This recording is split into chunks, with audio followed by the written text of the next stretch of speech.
Welcome to Amazing Top 5, please drop a like and subscribe to the channel for more content. Top 5's Greatest Fighters in Game of Thrones. Number 5, Barristan Selmy. Once reputed to be one of the greatest swordsmen in Westeros, Barristan Selmy is well past his prime by the time of the War of the Five Kings kicks off. Despite his age, at that time, Selmy may well still be one of the three men Jaime Lannister believes could defeat him in a duel. Why do we think that? Look at the Hound's wary reaction in the pointy end. When Selmy, unjustly removed from his lifetime appointment to the Kingsguard, comments angrily that he could still handily slaughter the other 5 Kingsguard in the chamber. No one tries to correct him. Selmy doesn't die fighting some monster of an opponent but rather squaring off against several sons of the Harpy in an alley in Meereen, far from home. Still, he takes down nearly a dozen before one finally delivers a lethal blow, an impressive feat for a man of any age. Number 4, The Mountain.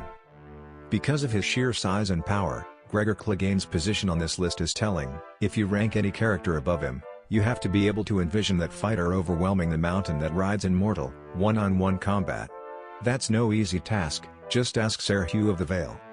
The mountain is so intimidating and vicious that Bronn, a man who knows how to keep his head on his shoulders, won't face him as Tyrion's champion after Tyrion's trial for regicide.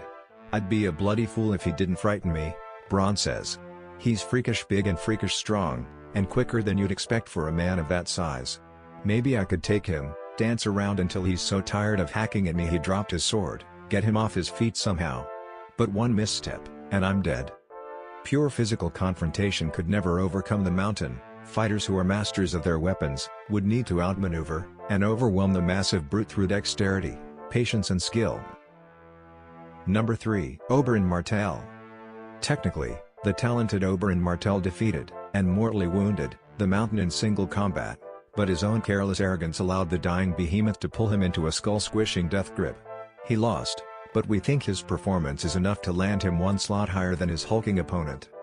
Oberyn, known as the Red Viper of Dorne and father of the 8 bastard sand snakes, is as famous for his sexual appetite as he is for his skill with a spear. He apparently trained for a number of years in the fighting pits of Meereen. He also spent some of his youth at the Citadel studying to become a maester, and emerged with knowledge of poisons. He applied manticore venom to his spearblade when fighting the mountain, which accounts for the awful corruption of the larger man's wounds. Number 2, Jaime Lannister. When it comes to raw skill, cockiness and pure elegance, it's hard to beat the incredibly gifted son of Tywin Lannister. This is a tough ranking due to the fact that Jaime loses his right hand partway through the show. He diligently retrains to fight with his left hand, but he's obviously not the swordsman he was when he was whole. We'll look at Jaime at his peak here, as the younger man who killed his first opponent at the age of 16, became the youngest member ever inducted into the elite Kingsguard and terrified all those who avoided facing him. Before he lost his sword hand, Jaime once said that there were only 3 men in all the world who could defeat him in a duel, but we can only guess who those people were. We're going to figure that Jaime might be thinking of the famous Barristan Selmy in his younger days, as one possibility. Number 1, Ser Arthur Dayne. It's always tough to choose who tops a list like this, but the famous Sword of the Morning, wielding the sword Dawn, has to take first place once again. He appeared on Thrones in the Tower of Joy flashback, so he's eligible, and as seen there, his swordsmanship is unparalleled. As Prince Rhaegar Targaryen's dearest friend, and a member of the Mad King Aerys Targaryen's Kingsguard, Dayne fought outnumbered against Eddard Stark and his company at the Tower of Joy.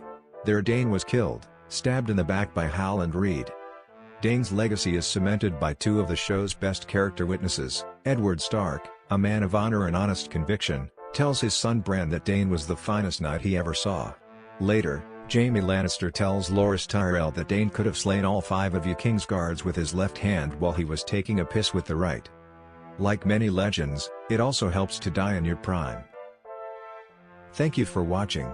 Please like and subscribe to the channel.